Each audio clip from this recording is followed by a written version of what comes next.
వసంతపురి గ్రామంలో నివసిస్తున్న సూర్య మీనాలకు కొన్ని నెలల క్రితమే పెళ్లవుతుంది. అప్పటి నుండి వాళ్ళిద్దరూ సంతోషంగా కాలం గడుపుతూ ఉంటారు. ఒకరోజు సూర్య మీనాతో, మీనా, మా తమ్ముడికి పెళ్లి కుదిరిందట. మా అమ్మ నాన్న మనిద్దరిని రమ్మని నా స్నేహితుడు మా అమ్మ వాళ్ళ ఊరు వెళ్లి వస్తుంటే కబురు పెట్టారు. మరి మనం ఎప్పుడు వెళ్దాము? మరి కొద్ది రోజుల్లో నేను గుడ్లు పెట్టబోతున్నాను కదండి, అందుకే నాకు కాస్త నీరసంగా అనిపిస్తుంది. మీరు వెళ్ళి రండి. అది కాదు మీనా, నువ్వు మా అమ్మ వాళ్ళ ఊరు ఇంతవరకు చూడలేదు కదా. ఇప్పుడు అవకాశం వచ్చింది. కాస్త ఓపిక చేసుకుని వచ్చావనుకో, మా అమ్మ తల్లి కాబోతున్న నిన్ను పువ్వులో పెట్టి చూసుకుంటుంది. అందుకే నా మాట విని నువ్వు నాతో రా మీనా. సరేలే సూర్య, నువ్వు అంతగా అడుగుతున్నావు కదా, అలాగే వస్తాలే అంటుంది మీనా. మరుసటి రోజు మీనా సూర్యాలిద్దరూ ఊరు వెళ్లటానికి బయలుదేరతారు.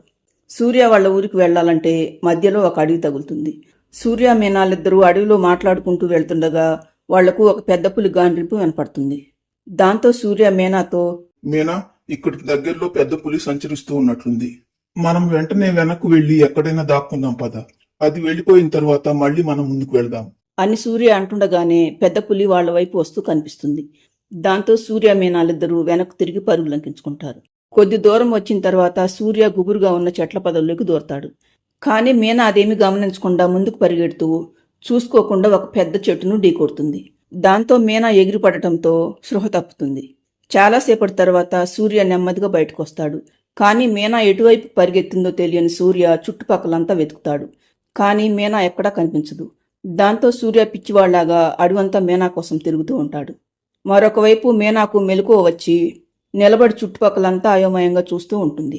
ఎందుకంటే చెట్టును గట్టిగా ఢీకొట్టడంతో మీనా మెదడు మొద్దుబారిపోయి తను గతం మర్చిపోతుంది. దాంతో ఎటు వెళ్తుందో కూడా తెలియకుండా అడవిలో తిరుగుతూ చివరకు ఒక చెట్టు కిందకొచ్చి నిలబడుతుంది మీనా. ఏం చేయాలో తెలియని మీనా ఆ చెట్టు కింద ఒక పక్షి గూడు కనిపించటంతో దాంట్లో కూర్చుంటుంది. మరుసటి రోజు తెల్లవారేసరికి ఆ చెట్టు మీద ఉన్న ఒక గూట్లో జాను అనే పిచ్చుక ఉంటుంది. చెట్టు కింద మీనాను చూసిన జాను పిచ్చుక, ఎవరు కోడి పెట్టా నువ్వు? నిన్నటి వరకు నువ్వు ఇక్కడ లేవు కదా, మరి ఇక్కడికి నువ్వు ఇప్పుడు ఎలా వచ్చావు అంటుంది జాను. మీనా చాలాసేపటి తర్వాత, నిన్న నేను కళ్ళు తెరిచి చూసేసరికి ఒక చెట్టు కింద పడి ఉన్నాను. అది మాత్రమే నాకు గుర్తుంది. అంతకు ముందేం జరిగిందో ఎంత ప్రయత్నించినా గుర్తుకు రావటం లేదు. అయ్యో, నేను చూస్తుంటే గతం మర్చిపోయినట్లున్నావు అంటుంది జాను పిచ్చుక. తరువాత జాను అడవిలోకి వెళ్లి ఆహారం తెచ్చి మీనాకు పెడుతుంది. అలా 2 రోజులు గడిచేసరికి మీనా ఒక గుడ్డు పెడుతుంది. దాన్ని చూసిన జాను పిచ్చుక ఆశ్చర్యపోతుంది. అది మీనాతో, చూడు కోడి పెట్ట, నువ్వు తల్లి కాబోతున్నావు. నీకు సంతోషంగా లేదా? ఏమో, నాకేమీ తెలియటం లేదు అని మాత్రమే అంటుంది మీనా. మరుసటి రోజు మీనా మరొక గుడ్డు పెడుతుంది. అలా కొద్ది రోజులు గడుస్తాయి. మీనాలో మాత్రం సంతోషము బాధ ఏమీ కనిపించదు. ఒకరోజు జాను అడవిలోకి వెళ్లి వచ్చేసరికి మీనా చెట్టు కింద కనిపించదు. దాంతో జాను పిచ్చుక మతిస్థిమితం లేని కోడి పెట్ట ఎటు వెళ్ళిందో ఏంటో అనుకుంటూ చుట్టుపక్కలంతా వెతుకుతుంది. కానీ దానికి మీనా ఎక్కడా కనిపించదు. దాంతో జాను పిచ్చుక మీనా గుడ్లు అక్కడే ఉంటే ఏ పామైనా చూస్తే తింటుందనుకుని గుడ్లను తన గూట్లో పెట్టి తన చెట్టు మీదనే ఉంటుంది. అలా కొన్ని రోజులు గడిచేసరికి మీనా గుడ్లలో నుండి 2 కోడి పిల్లలు పుడతాయి. వాటిని చూసిన జాను పిచ్చుక, తల్లి తండ్రి లేని కోడి పిల్లలను నేను ఇప్పుడు ఎలా పెంచాలి అని ఆలోచనలో పడుతుంది. తరువాత కొద్ది రోజులకు కోడి పిల్లలు కాస్త పెద్దవవుతాయి. ఒకరోజు జాను పిచ్చుక బయటకు వెళ్తూ, చూడండి పిల్లలు, నేను బయటకు వెళ్లి మీకేమైనా తినటానికి తీసుకొస్తాను. నేను వచ్చే వరకు మీరు జాగ్రత్తగా ఉండండి అని చెప్పి వెళ్ళిపోతుంది జాను పిచ్చుక. జాను వెళ్లిన కాసేపటికి మెల్లగా వర్షం పడటం మొదలవుతుంది. మరి కాసేపటికి వర్షానికి తోడు ఉరుములు మెరుపులు గాలి కూడా తోడవటంతో కోడి పిల్లలకు చాలా భయంగా అనిపిస్తుంది. అవి 2 అరుస్తూ ఏడవటం మొదలు పెడతాయి.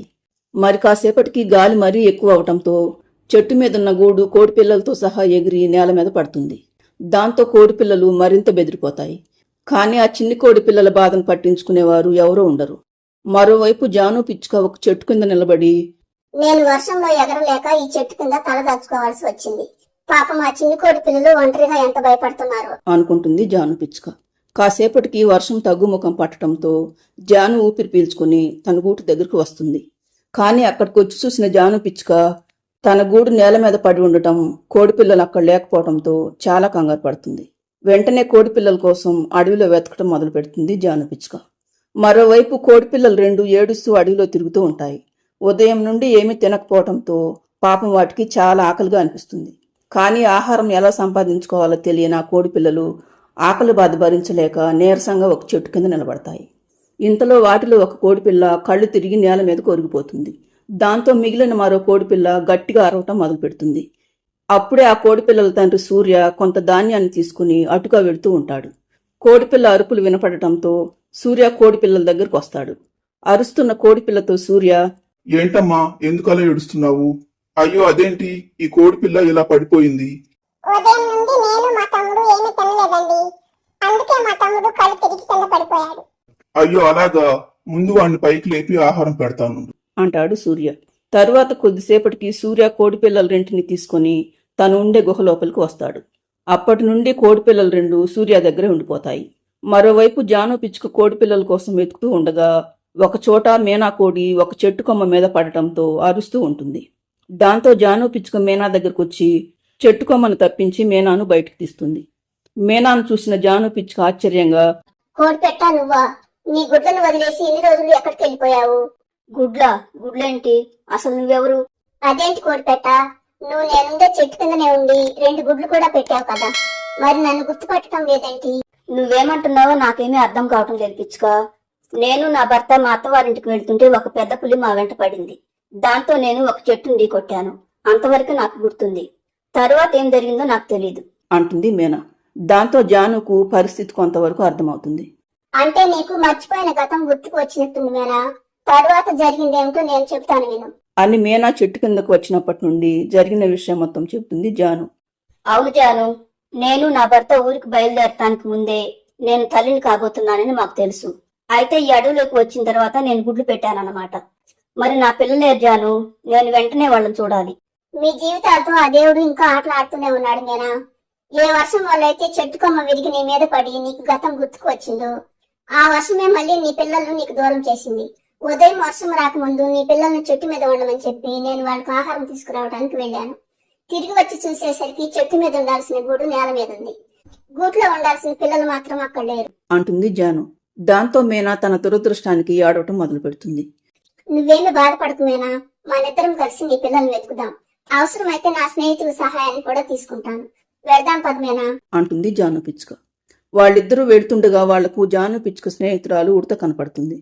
జాను ఉడతతో జరిగిన విషయమంతా చెప్పటంతో, అయ్యో జాను, నేను ఇందాక ఒక కోడిపుంజు 2 కోడి పిల్లలతో ఒక గుహలోకి వెళ్తుంటే చూశాను. ఇప్పుడే ఆ గుహను చూపిస్తాను పదండి అంటుంది ఉడత. దాంతో మీనా ఆనందానికి అవధులుండవు. వెంటనే ఉడత మీనాను జానును గుహ దగ్గరికి తీసుకువస్తుంది. గుహ లోపలికి వచ్చి చూసిన మీనాకు అక్కడ తన భర్త సూర్యాను చూడటంతో తన కళ్ళను తనే నమ్మలేకపోతుంది. మీనాను చూసిన సూర్య పరిస్థితి కూడా అలాగే ఉంటుంది. తరువాత మీనా తన పిల్లలిద్దరినీ ప్రేమగా దగ్గరికి తీసుకుని, వీళ్ళిద్దరూ ఎవరో తెలుసా సూర్య? వీళ్ళు మన పిల్లలే అని అడవిలో తను చెట్టును ఢీకొట్టిన దగ్గర నుండి జరిగిన సంగతులన్నీ సూర్యతో చెప్తుంది మీనా. సూర్య కూడా మీనాతో, నేను తిరిగి ఇంటికి వెళ్తే నీతోనే వెళ్ళాలి, లేకపోతే ఈ అడవిలోనే చనిపోవాలనుకున్నాను మీనా. అందుకే అప్పటి నుండి ఇంటికి వెళ్లకుండా ఇక్కడే ఉంటున్నాను. ఇప్పుడు మనందరం ఇలా కలిసి ఉన్నామంటే అంతా జాను వల్లే సూర్య. తను నాకు తరువాత మన పిల్లలకు చాలా సహాయం చేసింది. ఇప్పుడు నేను ఇక్కడికి రావటానికి కూడా జానునే కారణం అంటుంది మీనా. తరువాత మీనా సూర్యాలిద్దరూ జానుకు కృతజ్ఞతలు చెప్పి తమ పిల్లలతో కలిసి సంతోషంగా బయలుదేరి ఇంటికి వెళ్తారు.